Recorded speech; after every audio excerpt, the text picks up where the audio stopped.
살면서 가장 중요한 게 뭘까? 목숨이죠. 돈도 목숨이 있어야 쓰죠. 집도 목숨이 있어야 사는 거고, 차도 목숨이 있어야 타는 거고, 재능도 목숨이 있어야 활용이 되는 거죠. 피아노를 잘 치는 피아니스트가 죽어요. 그럼 지체는 피아노를 못 쳐요. 골프를 잘 치는 타이거 우즈도 목숨이 떠나가면은 못 뒤둘러요. 목숨이 있어야 그 다음에 뭔가 가능성도 생기는 겁니다. 그래서 목숨이 중요한 거예요. 온 천하를 얻고도 목숨을 잃으면 무엇이 유익하리요? 예수님이 하시는 말씀이잖아요. 그런데 여러분 아세요? 이 목숨보다 더 중요한 게 있어요. 그거를 영생이라고 합니다. 성경에서 생명이라고 말할 때 그건 영생을 말하는 거예요. 예수님이 오신 목적은 철저하게 영생, 이 생명하고 관련되어 있다고 제가 가르쳐 드렸죠.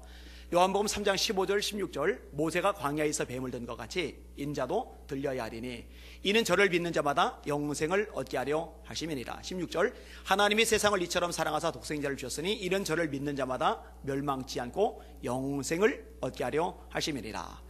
성경의 목적이 뭐예요? 요한복음 5장 39절 너희가 성경에서 영생을 얻는 줄 생각하고 이 성경을 상고하거니와. 왜 성경 읽어요? 영생 얻으려고.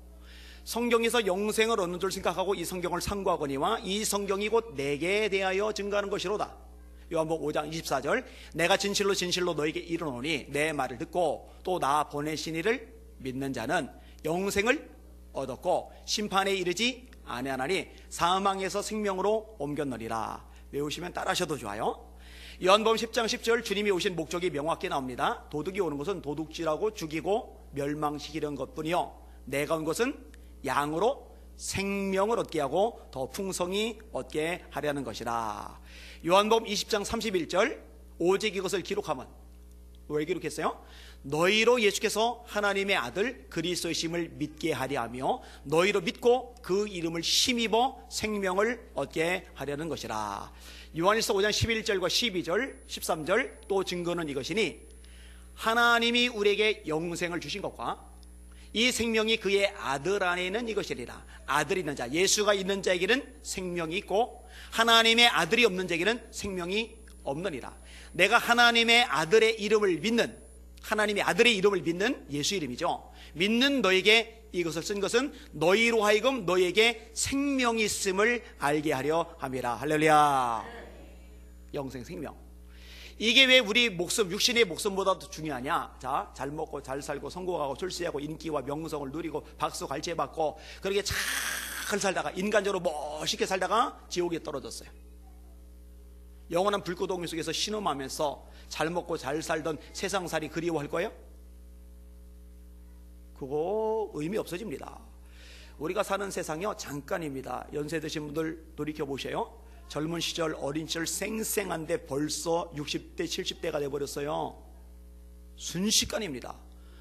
저는 제가 중학교 때 초등학교 때 기억이 쌩쌩한데 벌써 제가 50대가 돼버렸어요. 어머나 벌써 이게 나이를 많이 먹었어요. 여러분 이게 점콕 찍은 것과 다름이 없어요. 잠깐이에요 잠깐. 그런데 지옥에서의 생 아니면 천국에서의 생 이거는 영원한 거란 말이에요. 비교가 되지 않는단 말이에요. 그런데 지옥에서의 생이 아니라 천국에서의 생을 영원히 누리는 것, 이것을 가능하게 하는 게 그게 뭐냐? 그게 영생이거든요. 그게 뭐냐? 그게 생명이거든요. 성경에서 말씀하고 생명, 예수님을 구주로 영접할 때 이 생명이 주어지는 줄 믿으시길 바랍니다. 그래서 세상살이에서 가장 중요한 거 그리고 가장 급한 건 뭐냐? 예수님을 인생의 구주로 영접해서 하나님의 아들과 딸이 되는 것, 이게 가장 중요하고 가장 급한 겁니다. 할렐루야. 혹시 이 가운데 그냥 교회만 왔다 갔다 하는 사람이 있다면 잘 생각하셔야 돼요. 심사숙고하셔야 돼요. 예수님을 인생의 구주로 영접하시기를 주님의 이름으로 축원합니다. 자, 따라합시다. 내가 만일 네 입으로 예수를 주로 시인하며 또 하나님께서 그를 다시 살리신 것을 네 마음에 믿으면 구원을 얻으리니 사람이 마음으로 믿어 의에 이르고 입으로 시인하여 구원에 이르느니라. 예수님을 믿을 때 구원받는 줄 믿습니다. 여러분의 입술로 시인할 때 구원받는 줄 믿습니다. 예수님을 믿는 것, 이건 영접하는 것 똑같은 얘기잖아요. 자, 한 번 더 따라하세요. 영접하는 자 곧 그 이름을 믿는 자들에게는 하나님의 자녀가 되는 권세를 주셨으니 예수님을 하나님의 아들로 믿으시길 바랍니다. 그 예수님을 여러분의 구주로 영접하시길 바랍니다. 여러분의 모든 죄를 짊어지고 십자가에 예수님이 죽으셨음을 믿으시길 바랍니다. 죽음을 이기시고 3일 만에 부활하셨음을 믿으시길 바랍니다. 한 번만 더 인용할게요. 네가 만일 네 입으로 예수를 주로 시인하며 또 하나님께서 그를 예수를 죽은 자 가운데서 다시 살리신 것을 네 마음에 믿으면 구원을 얻으리니 사람이 마음으로 믿어 의에 이르고 입으로 시인하여 구원에 이르느니라. 여기 있는 분들 한 사람도 빠짐없이 천국에서 만납시다. 못 보면 안 돼요. 진짜 안 돼요. 천국 갔는데 저기 지옥에서 제신아 너 거기 있으면 어떡해. 이러면 안 된단 말이에요. 그럴 리는 없지만, 그죠? 여러분 한 사람 빠짐없이 천국에서 봅시다. 그렇게 됩니다. 자, 이렇게 예수님을 믿어서 구원받는 사람, 하나님의 아들과 딸이 된 사람, 이들을 가리켜서 성도라고 그래요. 다른 말로 하면 그리스도인이라고 그래요. 여러분 교인과 성도는 달라요. 교인과 그리스도인은 달라요. 여러분 교회를요 계속 다니지만 예수님을 영접해서 거듭나지 않은 사람은 성도가 아니에요. 그리스도인이 아니에요. 교회만 다닌 거예요. 그냥 교인이에요. 이 사람은 죽었을 때 천국 못 갑니다. 지옥밖에 갈 데가 없어요. 한 사람도 빠짐없이 거듭나시길 주의 이름으로 축원합니다. 예수 영접하시길 축원합니다. 자, 예수님을 영접했어요. 성도가 됐어요. 그리스도인이 됐어요. 이렇게 그리스도인이 된 사람은 이전에 그리스도인이 아닐 때의 삶의 방식과 전혀 다른 삶의 방식을 살아가게 돼요. 그래서 성경은 이런 사람을 새로운 피조물이라고 합니다. 그런즉 누구든지 그리스도 안에 있으면 새로운 피조물이라. 이전 것은 지나갔으니 보라 새 것이 되었도다. 그래서 모든 것을 대하는 삶의 방식이 달라져요. 보는 관점이 달라져요. 오늘 보면은 그 중에 그럼 예수 믿고 그리스도인이 되었다면 이웃사람과의 관계는 어떻게 해야 되는가? 이 부분을 우리에게 잘 가르쳐주고 있습니다. 이것을 다루려고 합니다. 따라합시다. 그리스도인이 이웃을 대하는 방식은, 네, 이거 오늘 설교 제목이 한 번 더. 그리스도인이 이웃을 대하는 방식은, 그 세상 사람들이 이웃을 대하는 방식하고 그리스도인이 이웃을 대하는 방식하고 똑같으면 그거는 다 어둠이죠. 어둠과 빛은 달라야 되거든요. 예수 믿는 사람의 삶의 방식은 다르단 말이에요. 그게 오늘 본문에 언급이 되고 있어요. 자, 첫 번째 어떤 모습이냐?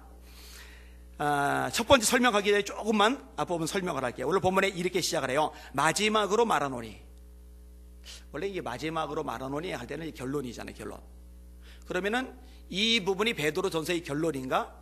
근데 그렇지가 않아요. 왜냐면은 3장인데 3장 후에 4장도 나오고 4장 후에 5장도 나와요.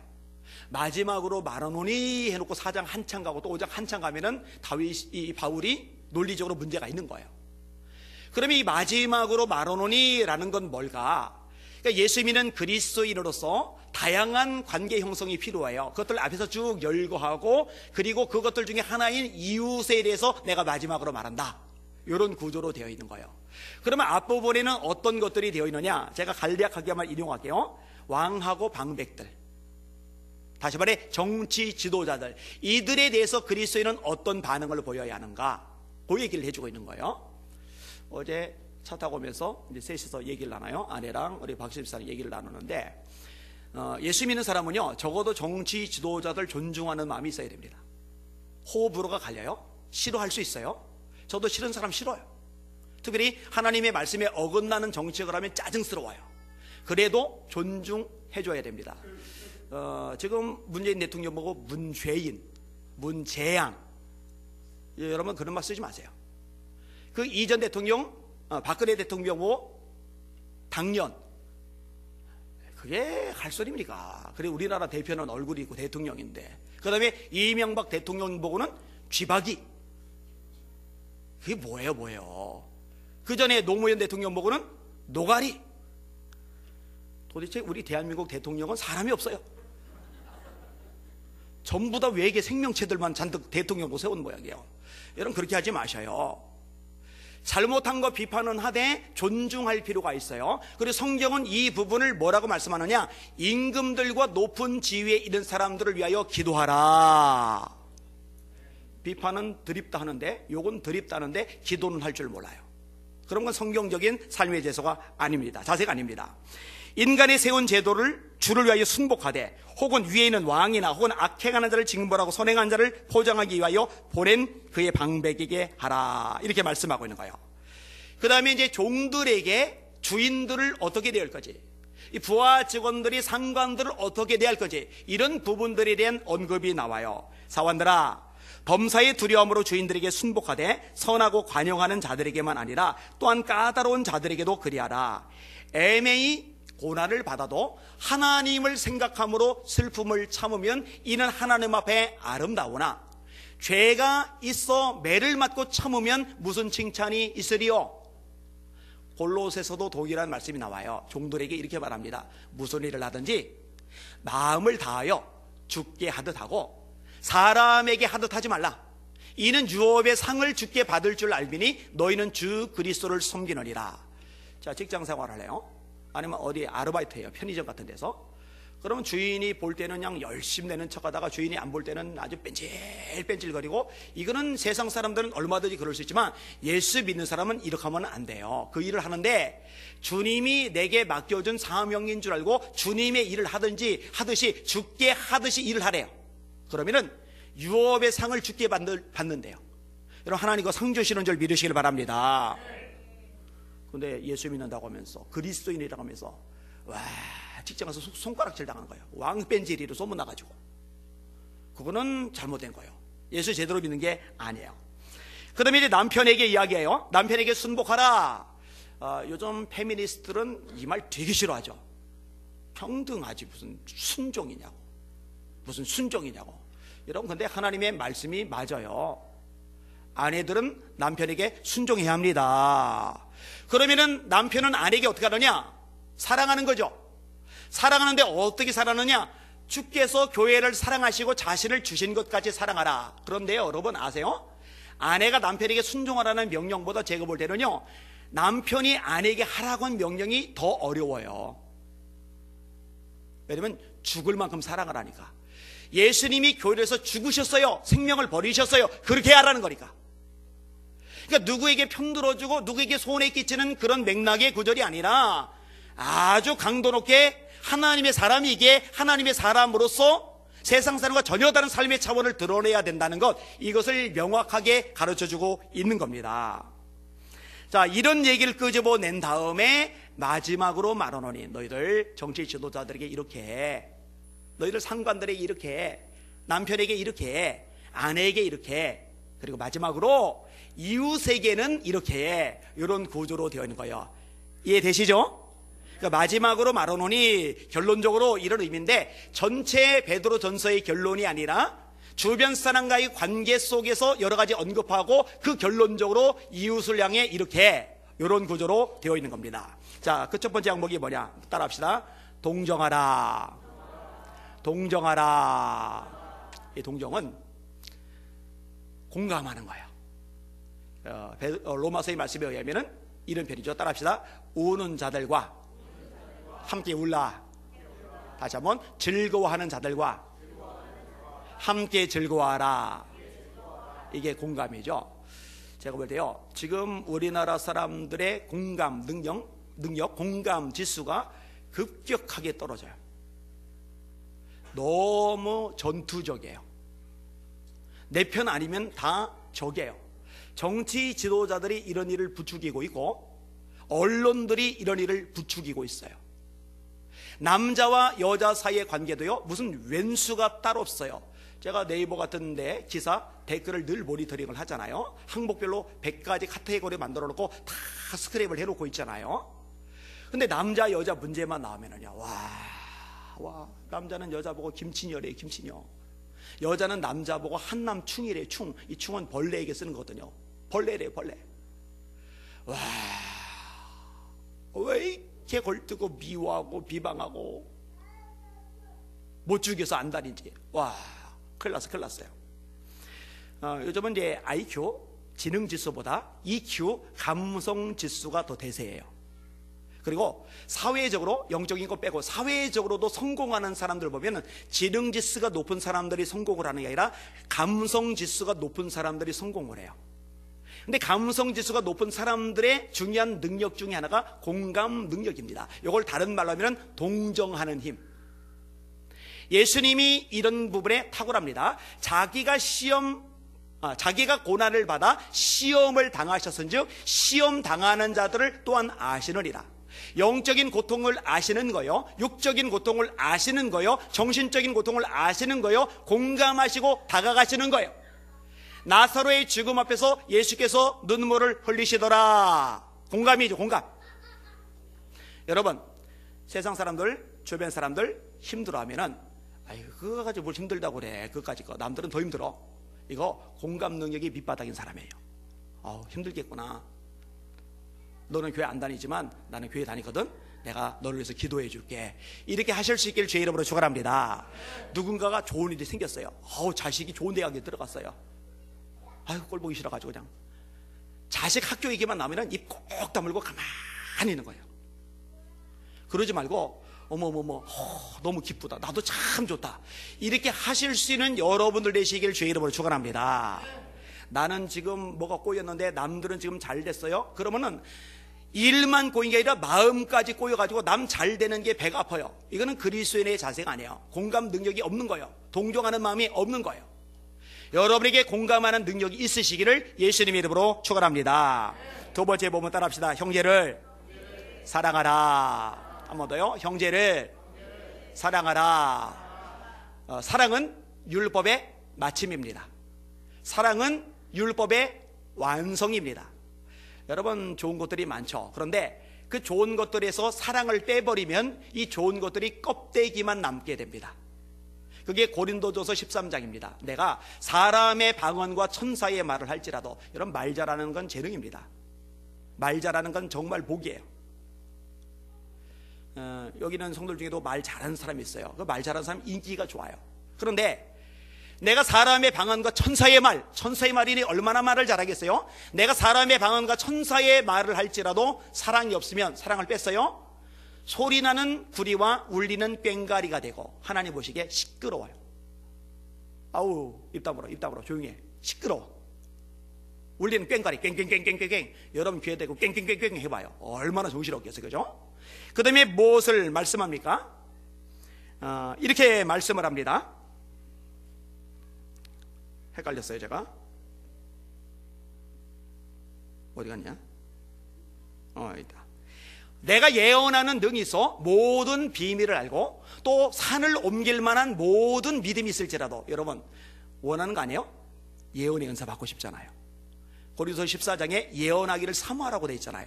여러분, 예언의 은사가 있으면 얼마나 좋습니까? 그런데 얼마나 대단한 예언의 은사냐면요, 모든 비밀을 알 만큼, 그러니까 다니엘급이에요, 이사야급이에요, 예레미야급이에요. 그런 대단한 예언의 은사, 그리고 믿음이 얼마나 위대하고 대단해요. 그런데 오늘 본문에 등장하는, 조금 전에 표현한 그 표현에 의하면 산을 옮길 만한 믿음. 그러니까 이 대단한 예언의 은사, 이 대단한 믿음의 은사가 있는데 사랑을 뺐어요. 사랑을 빼니까 내게 아무 유익이 없다. 이게 성경의 말씀이에요. 내가 내게 있는 모든 것으로 구제하고 또 내 몸을 불사르게 되어줄지라도, 이거는 어마어마한 희생입니다. 그런데 여기서 사랑을 빼요. 사랑이 없으면 내가 아무것도 아니다. 여러분, 여러분 안에 이웃을 향한 사랑이 있기를 예수님의 이름으로 축원합니다. 사랑의 삶이 풍성하기를 주님의 이름으로 축원합니다. 예수님이 말씀하셨어요. 새 계명을 주노니 너희가 서로 사랑하라. 어떻게 사랑하라 하세요? 따라합시다. 내가 너희를 사랑한 것 같이 너희도 서로 사랑하라. 그 세상 사람들이 사랑하는 방식은 감정적인 사랑입니다. 한눈에 반했다. 한눈에 반했는데 한눈에 식어요. 그래서 세기적인 결혼으로, 역사적인 결혼으로 매스컴 타면서 결혼식 올려놓고 조금 지난 다음에 보면은 깨져 있어요. 근데 예수님의 사랑, 내가 너희를 사랑한 것 같이, 이 사랑은 감정적인 사랑이 아니라 어찌 보면 의지적인 사랑입니다. 요한복음 13장 1절, 예수께서 자기가 세상을 떠나 아버지께로 돌아가실 때가 이른 줄 아시고 세상에 있는 자기 사람들을 사랑하시되 끝까지 사랑하시리라. 조건 달지 않는 사랑이죠. 제한 두지 않는 사랑이죠. 네가 하는 것만큼 나도 한다, 이거 조건이죠. 한 번, 두 번, 세 번 이게 안 돼, 이게 제한이죠. 이 조건과 제한을 넘어선 사랑, 그걸 주님이 요구하세요. 내가 너희를 사랑한 것 같이 너희도 서로 사랑하라. 이로써 모든 사람이 너희가 내 제자인 줄 알리라. 우리가 예수님의 제자라는 증거를 세상 사람들이 뭘 보고 아느냐? 예수님처럼 사랑하는 삶이 점점 자라갈 때, 이걸 보고 비로소 인정하게 되는 거거든요. 이 사랑이 여러분에게 있기를 주님의 이름으로 축원합니다. 여러분, 요한일서는요 심지어 심각한 말씀을 하세요. 사랑하는 자들아, 우리가 서로 사랑하자. 사랑하는 자마다 하나님께로서 나서 하나님을 알고, 그럼 반대로 사랑하지 아니하는 자는 하나님을 알지 못하나니 이는 하나님은 사랑이심이라. 보는 바 형제를 사랑하지 아니하는 자가 보지 못하는 바 하나님을 사랑할 수가 없느니라. 그러니까 이웃사랑이 없는 사람은 하나님을 모르는 거예요. 이웃사랑이 없는 사람은 하나님을 사랑하지 않는 거예요. 이게 성경에서 말씀하고 있는 내용입니다. 여러분 속에 사랑이 넘쳐나기를 주님의 이름으로 축원합니다. 자, 세 번째 부분인데 따라합시다. 불쌍히 여기라. 한 번 더요. 불쌍히 여기라. 여러분, 세상의 원리하고 다르죠. 이것도 세상 사람들은요 불쌍히 여기면 싫어해요. 네가 나를 불쌍히 해봐, 기분 나빠, 그러지 마, 너 나 동정하지 마, 이런 말 하잖아요. 근데 성경은요 거꾸로 말합니다. 서로 불쌍히 여기며. 자, 옆 사람 보고 웃으시면서, 성도님 제가 불쌍히 여기겠습니다.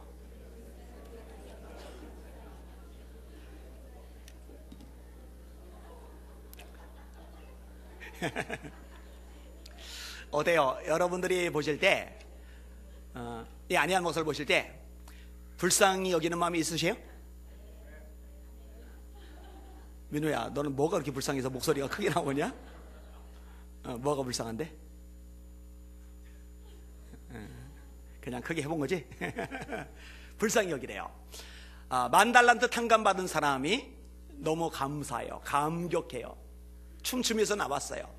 근데 100데나리온 자기에게 빚진 사람을 만나요. 멱살잡이를 해요. 너 갚아, 봐줘. 그랬더니 안 봐주고 감옥에 쳐넣었어요. 임금님이 불러들여요. 그리고 이렇게 말합니다. 내가 너를 불쌍히 여긴과 같이 너도 네 동관을 불쌍히 여김이 마땅치 아니하냐. 이놈 감옥에 집어넣어. 다 갚을 때까지 못 나와. 1달란트는 6,000데나리온입니다. 그러면 10,000달란트는 얼마예요? 6,000데나리온이 10,000개.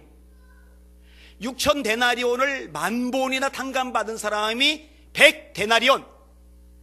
6,000데나리온에 비하면 몇이에요? 60분의 1밖에 안 되잖아요. 그거 용서를 안 해주는 거예요. 그거 불쌍히 여기지 않는 거예요. 사람과 사람 사이의 관계가 그래요. 불쌍히 여기는 마음이 있으면 용서가 됩니다. 불쌍히 여기는 마음이 있으면요 손을 내밀게 됩니다. 불쌍히 여기는 마음이 있으면요 한 걸음 다가갈 수가 있어요. 불쌍히 여기는 마음이 있으면요 그러려니 하고 넘어가져요. 근데 이 불쌍히 여기는 마음이 빠져나가면요 괘씸한 거예요. 고약한 거예요. 꼴 보기 싫은 거예요. 그래서 이 불쌍히 여기는 마음, 이 마음도 예수님의 마음입니다. 예수께서 무리를 보시고 불쌍히 여기시니 이는 목자 없는 양과 같이 고생하며 유리함을 보셨습니다. 바리새인들은 그 마음이 없어요. 서기관들은 그 마음이 없어요. 성경은 많이 알아요. 예배는 잘 드려요. 교회는 잘 다녀요. 헌금은 잘해요. 기도는 잘해요. 그런데 불쌍히 여기는 마음이 없어요. 왜 저 모양이야? 아이, 왜 안식일인데 이삭 비벼 먹어? 아유, 저 몹쓸 것들. 아니, 손 마른 거 평일날 와서 고치지 왜 안식일에 고쳐? 저 틀려 먹은 것들 저거. 그러니까 죄다 몹쓸 것들, 못마땅한 것들, 틀려 먹은 것들, 똑바로 못하는 것들, 이런 것들밖에 안 보이는 거예요. 더 완전하신 예수님, 더 위대하신 예수님은 안타까워 하시는데, 불쌍히 여기시는데, 여기는 여러분들의 눈에는 꼴 보기 싫은 인간들이 아니라 불쌍히 여겨지는 사람들이 많이 보이시기를 주님의 이름으로 축원합니다. 이게 바리새인과 예수님의 갈림길입니다. 아주 분명한 갈림길입니다. 바리새인들이 신앙생활 열심히 안 하는 게 아니에요. 아까 얘기했잖아요. 남들이 볼 땐 최고 신앙이네요. 그런데 예수님 보기엔 다 껍데기예요. 왜냐면 주님의 마음이 없거든요. 불쌍히 여기며. 저를 불쌍히 여겨주세요. 서로 불쌍히 여기세요. 남편을, 아내를, 자녀를, 부모를, 성도들을 서로 불쌍히 여기시는 여러분들 되시기를 예수님의 이름으로 축원합니다. 네 번째 부분 따라합시다. 겸손하라. 겸손하라. 겸손하기가 쉽지 않아요. 그죠? 왜냐면 사람은요, 모자라면 모자란 대로 교만합니다. 없으면 없는 대로 교만합니다. 문제가 많으면 많은 대로 교만합니다. 제가 절 봐도요, 교만해요. 대신 조심만 할 뻔해요. 그냥 가급적 의지적으로, 의도적으로 하나님 앞에 납작 엎드리려고 그래요. 지난주간 친구 목사님 했잖아요. 그때도 그 얘기를 나눴어요. 내가 되게 조심한다고. 왜냐면 하나님이 훅 부으시면 한 방에 훅 가는 수가 있다고. 여러분, 사람은 잘난 척하면 절대 안 돼요. 건방 떨면 절대 안 돼요. 하나님이 한 방에 훅 하고 날려버리면요, 쌓아놓은 거 그거 아무짝에도 소용없습니다. 사울 봐요. 겸손할 때 쓰셨는데, 겸손할 때 왕 세우셨는데 교만하니까 날려버리잖아요. 다윗 봐요. 왜 오래 갔는지 아세요? 끝까지 겸손해요. 왕이 되고 나서 나라가 부강해졌는데 열강에 나라다가 쩔쩔쩔쩔 매는데 그 와중에도 납작 엎드려요.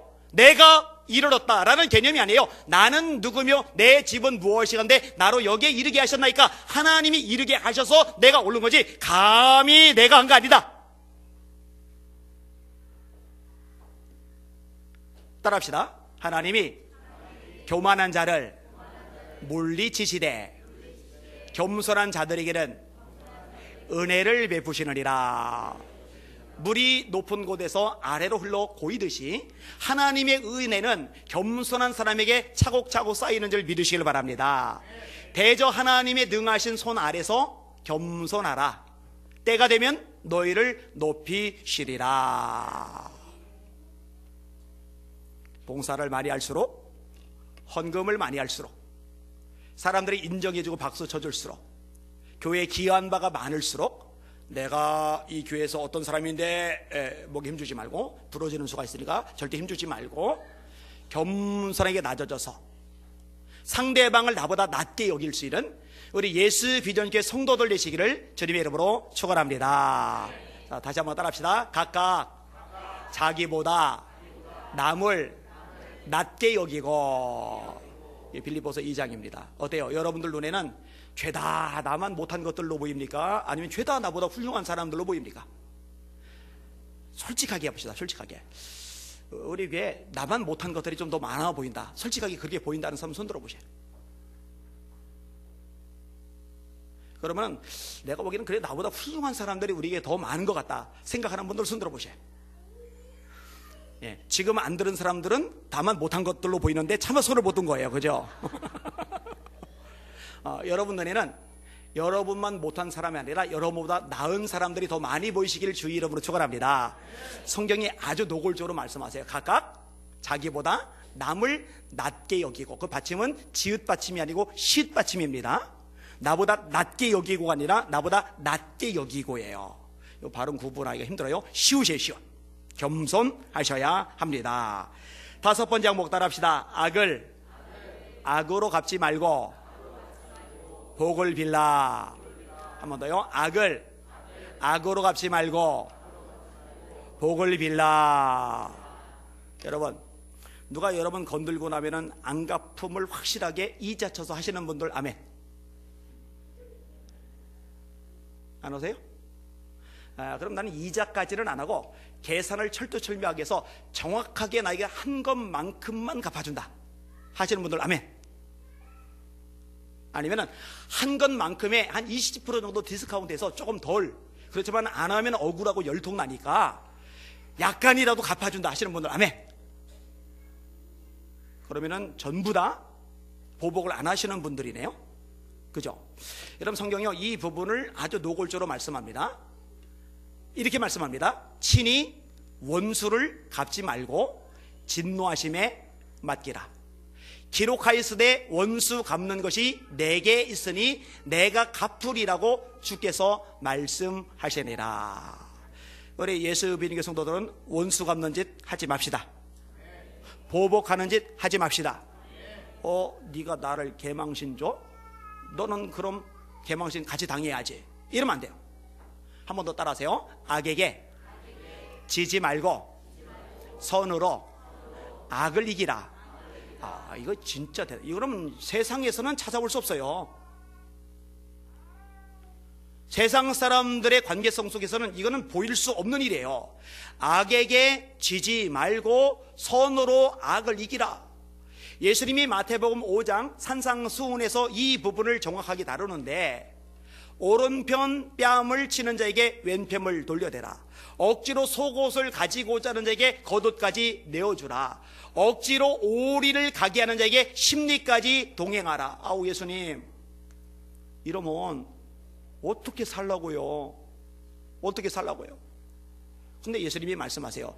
니들은 세상에 발디디고 살지만 세상에 속한 자가 아니고 내게 속한 자잖아. 그러면 내가 가르쳐준 원리대로 살아야지. 그 원리가 산상수훈이거든요. 여러분, 세상에 속한 자답게 살지 말고 세상에 발디디고 살지만 하늘에 속한 자답게 살 수 있는 저와 여러분들 되시기를 주님의 이름으로 축원합니다. 스데반 얘기하잖아요. 사도행전 7장에 전도하다가 이거 듣기 싫은 사람들 때문에 돌 맞아 죽어가요. 이 돌 맞아 죽어가면서 이를 빠득빠득 갈아요. 이 갈다가 이빨 빠지고 그냥 막 원안에 막 눈에서 막 피눈물이 흘러요. 니들 다 저주받아. 자식 새끼들까지 다 저주받더라. 이렇게 이를 부득부득 갈다가 자더라. 그러면은 이 성경이 감동이 없어요. 그런데 이 죄를 저들에게 돌리지 마옵소서 이 말을 하고 자니라. 이러니 성경이 감동이 되는 거잖아요. 로마란 그 어마어마한 제국을, 그 무지막지한 나라를 어떻게 힘도 없고 백도 없고 돈도 없고 권력도 없고 인원이 많지도 않았던 초대교회 성도들이 뒤집어 벗겠어요? 사람의 힘으로가 아니에요. 사람의 능력, 술수, 방법, 수단, 지혜, 인맥으로 된 일이 아니에요. 하나님의 사람답게 사니 하나님이 역사하시고 하나님이 역사하시니 하나님이 나라까지 뒤집어 엎으시는 줄 믿으시길 바랍니다. 진짜 능력은 하나님의 말씀대로 빗된 삶을 드러날 때 그때 비로소 나타나는 줄 깨달으시기를 주의 이름으로 축원합니다. 사실 이 부분은 쉽지 않아요. 쉽지 않아요. 정말 쉽지 않아요. 그래서 기도해야 돼요. 하나님, 제 자아를 죽여주세요. 제 정과 욕심을 십자가에 못 박아주세요.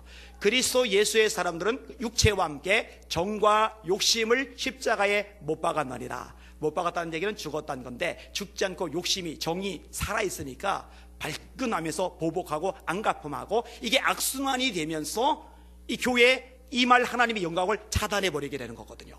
참 안타까운 일이죠. 여기는 여러분들은 악을 악으로 갚지 말고 오히려 축복해주는 능력의 종들 되시기를 예수님의 이름으로 축원합니다.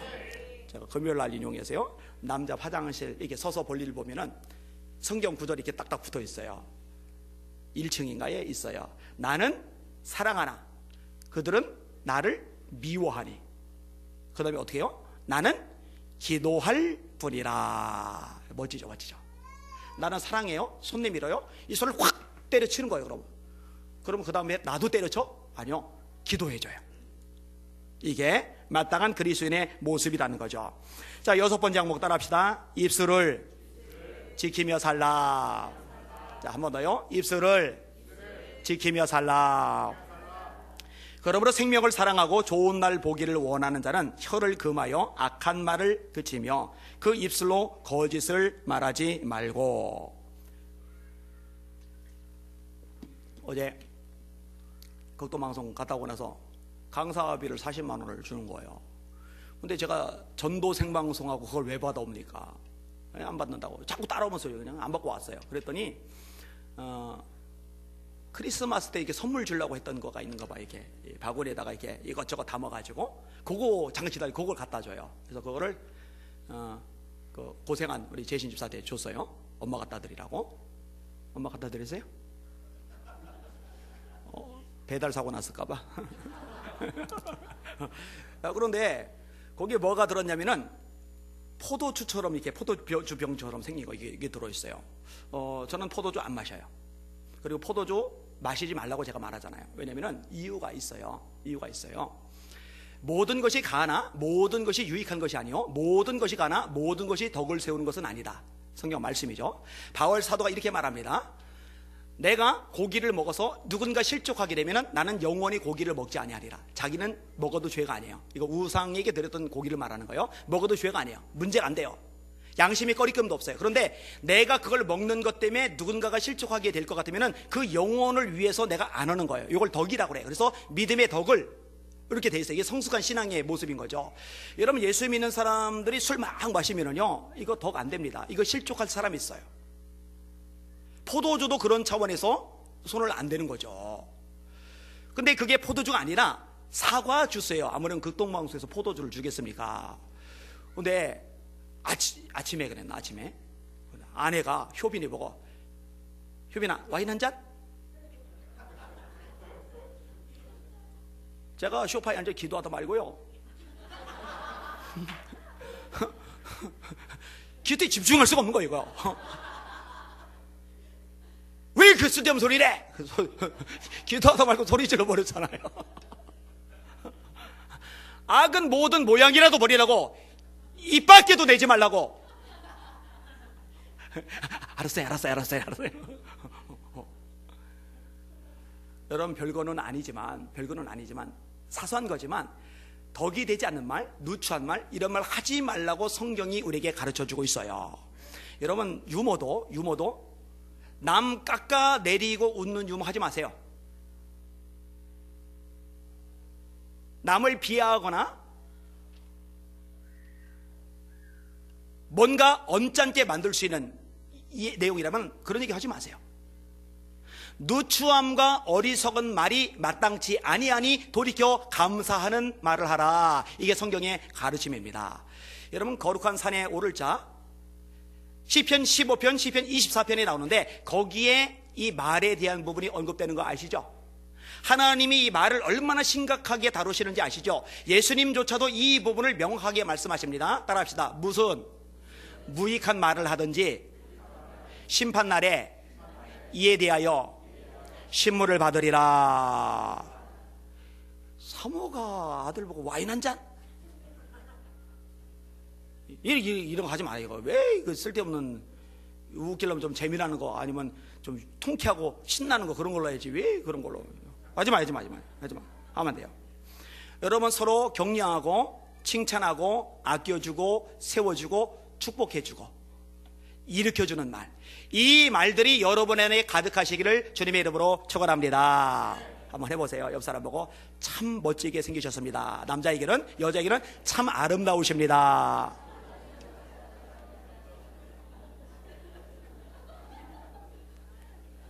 나는 봤다. 저쪽에 하 뭐뭐 자매가 머리를 쓰다듬어줘. 아유, 학명이 좋아 죽네, 좋아 죽어. 나는 그런 거 별로 안 싫어하니까 자주 쓰다듬어줘도 괜찮아요. 여러분, 서로 축복합시다. 서로 격려합시다. 불신앙의 말, 부정적인 말, 누추한 말 싹 뽑아버리고 신앙의 말, 소망의 말, 격려의 말이 여러분 입술에 가득하기를 예수님의 이름으로 축원합니다. 이게 그리스도인이 이웃에게 해야 될 삶의 모습이에요. 그렇게 해야 돼요.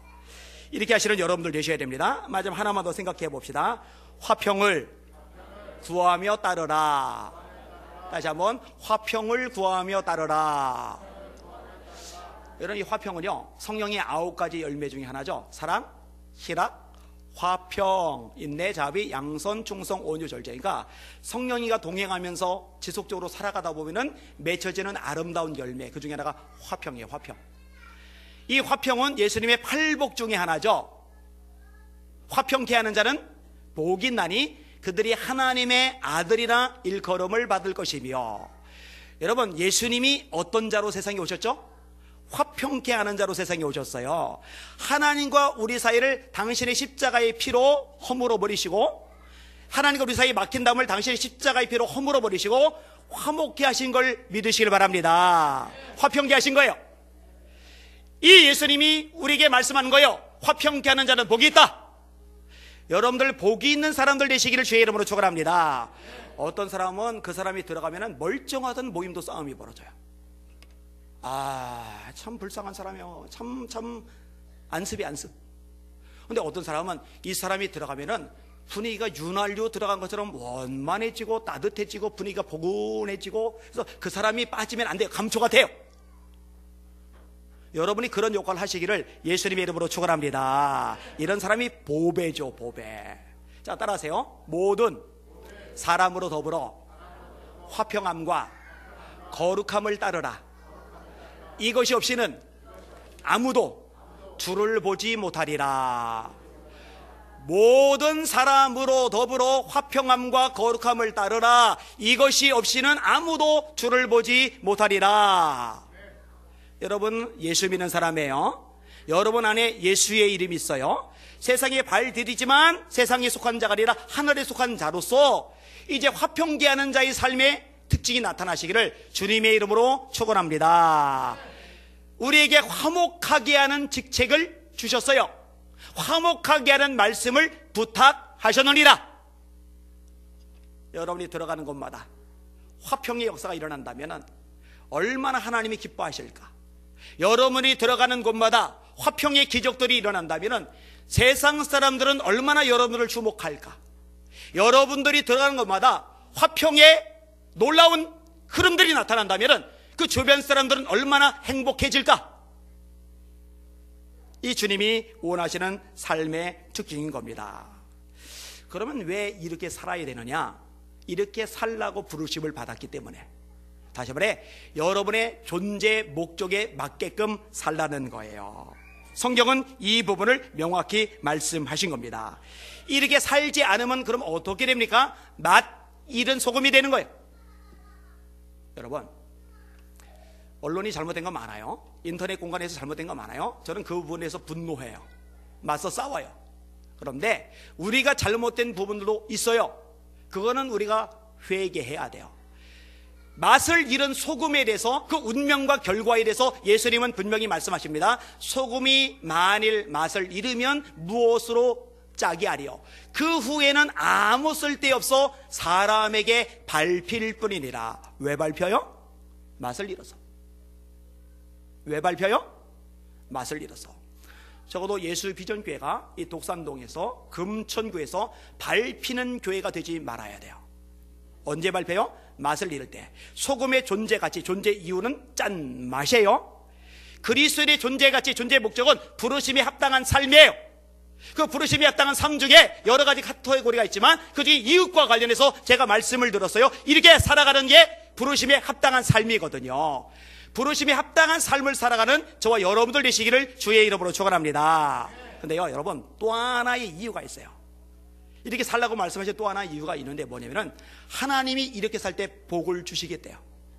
오늘 본문에 이 부분도 명확하게 말씀하세요. 자, 9절 말씀 한 번만 더 읽어볼게요. 시작. 악을 악으로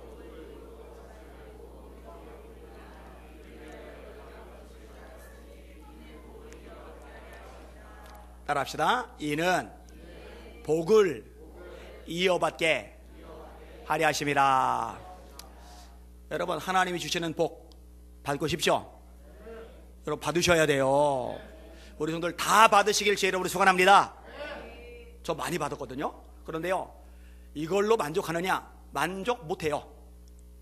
이것만 가지고 안 돼요. 더 받을 거예요. 더 받을 거예요. 근데 여러분, 그릇이 돼야 부어줬을 때 담죠. 그릇이 안 되면 부어줬을 때 못 담아요. 그릇이 깨지면 금이 가서 새 나가면 부어줘도 빠져나가요. 담아야 돼요. 담아야 돼요. 그 담는 방법 중에 하나가 뭐냐? 부르심에 합당하게 살아가는 거예요. 자, 따라하세요. 구원은 오직 믿음으로 받는다. 다시요. 구원은 오직 믿음으로 받는다.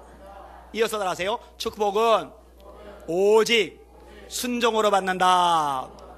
한 번 더. 축복은 오직 순종으로 받는다. 그렇게 축복을 누리는 여러분들 되시기를 예수님의 이름으로 축원합니다. 말씀을 정리합니다. 그리스도인이 이웃을 대하는 방식은 뭐가 나왔어요?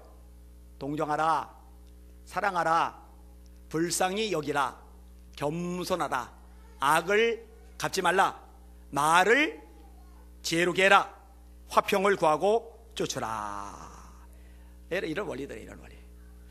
이걸 함축한 단어가 뭐가 있을까? 섬김이죠. 섬김. 이게 다 섬김에서 나오는 삶의 특징이죠. 예수님이 오신 목적에 이 부분이 명확하게 언급됐죠. 마가복음 10장 45절 마지막으로 따라합시다. 인자가 온 것은 섬김을 받으려 함이 아니고 섬기기 위함이다. 섬기려 하고 자기 목숨을 많은 사람의 대속물로 주려 함이리라. 그래서 예전에 몇 번 언급한 가치, 제일 저차원적인 가치가 가짐의 가치, 얼마나 많이 가졌느냐, 여기에 이제 목을 매는 거예요. 그 다음에는 됨의 가치, 나는 어떤 사람이 될 거냐. 이 위에는 나눔의 가치, 그 다음에 최정상의 가치는 섬김의 가치, 그 가치를 예수 그리스도의 가치라고 하는 거거든요. 저도 여러분도 점점 성장할 수 있기를 예수님의 이름으로 축원합니다. 주님을 닮아서 섬기는 삶의 특징이 나타나기를 주의 이름으로 축원합니다. 오늘 설교의 제목, 그리스도인이 이웃을 대하는 방식은, 오늘 말씀을 마음에 새기고 살아가시기를 주님의 이름으로 축원합니다. 아멘. 우리 찬양 같이 할게요.